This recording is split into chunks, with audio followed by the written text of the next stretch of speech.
இன்றைக்கி எங்கள் ஏரியா சந்தையை கட்டுறேன் வாங்க வாங்கதே. இதுதான் எங்கள் ஏரியா சந்தை. கல்யாணம் முடித்த உடனே வீட்டில் மாமியா நாத்தனாரை எப்படி பிரிக்கலாம், எப்படி குடும்பம் நடத்தணும் அப்படின்றத கற்றுக் கொடுக்க மாட்டாங்க. மாமியா நாத்தனாட்டை எப்படி சண்டை விடலாம், மாமியாட்டை எப்படி சண்டை விட்டு வெளியேறலாம், நாத்தனாட்டை எப்படி சண்டை விட்டு வெளியேறலாம், இதெல்லாம் சொல்லிக் கொடுப்பாங்க தாய் தாப்பணும்.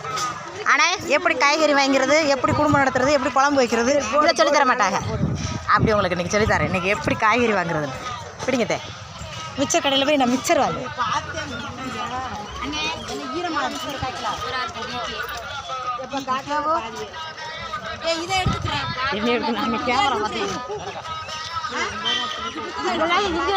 டேஸ்ட் பார்த்து வாங்கினா டேஸ்ட் பார்க்காம வாங்கினா நல்லா நான் போயிருங்களா அதுக்கு தான்.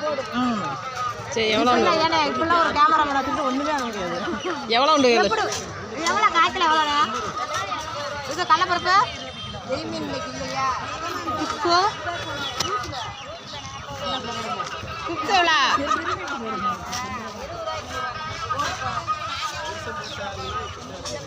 தண்ணி விடுங்களேன். உங்கள் மிக்சர் கொண்டு தண்ணி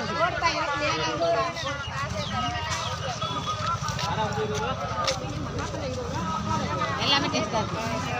பார்த்தீங்களா? டேஸ்ட் தின்னுட்டு தண்ணி குடிக்கிற வரையால் நாங்கள் இந்த மாதிரி தான் வாங்கி கொடுக்கலாம். கொஞ்சம் எல்லாரும் திண்டு பார்க்கணும் நல்லா இருக்காண்டு. அவன் தான் டேஸ்ட் எப்படி இருக்குன்னு பார்த்து வாங்கணும்.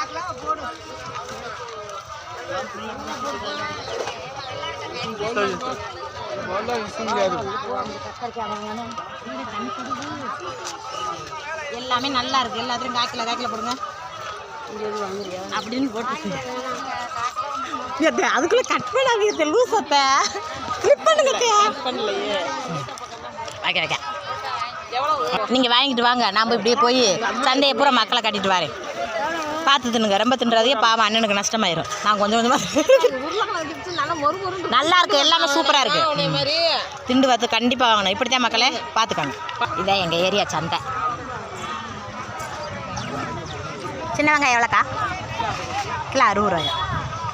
இப்படி எல்லாத்தையும் முதல்ல விலையை விசாரிக்கணும். விசாரித்து அப்படி எல்லாத்துலையும் விசாரிச்சுட்டே போகணும். அதுக்கப்புறம் எங்கே குறைவாக இருக்கோ அங்கே வாங்கிடணும். திரும்ப வந்து மாம்பழம் எவ்வளோன்னு கேட்போம். அண்ணே மாம்பழம் எவ்வளோ?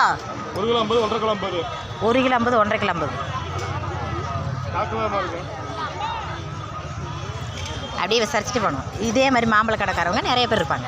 அவங்ககிட்டையும் விசாரிக்கணும். பாவக்காய் எவ்வளோக்கா? 1/4 கிலோ.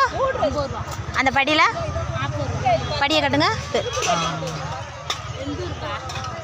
இந்த ஊரே இதே மாதிரி பாவக்காய்க்காரவங்க நிறைய பேர் இருப்பாங்க.